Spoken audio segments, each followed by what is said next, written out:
We're here today in El Toro, and we have just started the delivery event for the most powerful Porsche car that ever was built. And the first 20 lucky customers can take possession of their car right here. And everybody's very excited, me too, because it's a rare sight to have 20 of these babies.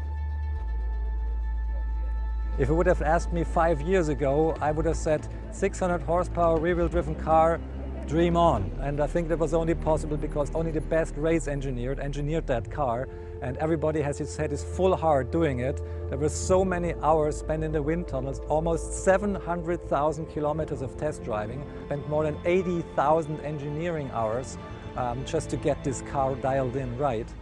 The most stunning figures we make with the car is the 718 in the Nordschleife, because this is the absolute record.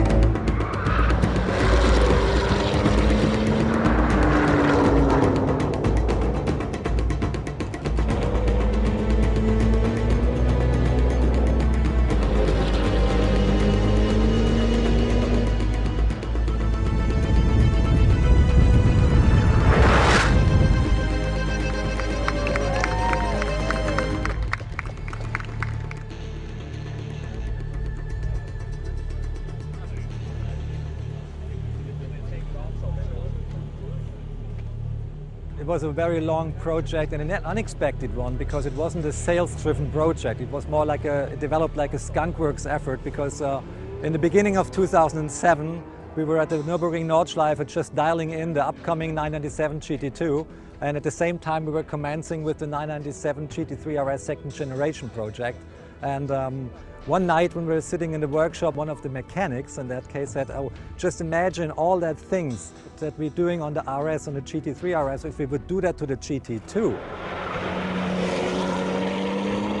So this project was born. We took all the weight we could find out of a normal GT2 and put in carbon fiber parts, and without taking too much consideration and care about the feasibility for a future product. What we wanted to learn is how does a GT2 feel when it's maxed out regarding weight and power. And when we went to the Nordschleife with the 997 GT2, shortly before point of sales, we secretly took this car along, which was called the Beast internally. First it was named Lady, but the Beast, because the drivability was really something else, and didn't say even Walter Röhrl that we had something special. And after he came back doing his job of getting the official lap times of the 997 GT2, which was a stunning 7:32 on a Nordschleife, in this time it was an absolute record, he stepped out of the car and said, "Oh wow, was good, car is great." And I said, "Walter, come over here." And he said, "What else? Do you want me to drive again? Are you not happy?" I said, "No, I'm very happy, but I've got something else for you here." And we put up the rolling door of another paddock box, and there was this Beast Lady car standing. And he looked at it and said, "This?" Because it really looked worn out, like a worn out prototype. You couldn't see the potential of the car. And I said, "Please, Walter, do some laps. Tell me what you think." And he accepted the key. He's always curious. He got his stopwatch. It was 3 or 4 consecutive laps before he came in. And when he got out, he was like, "Wow, I just did a 729 in traffic. This car has so much potential.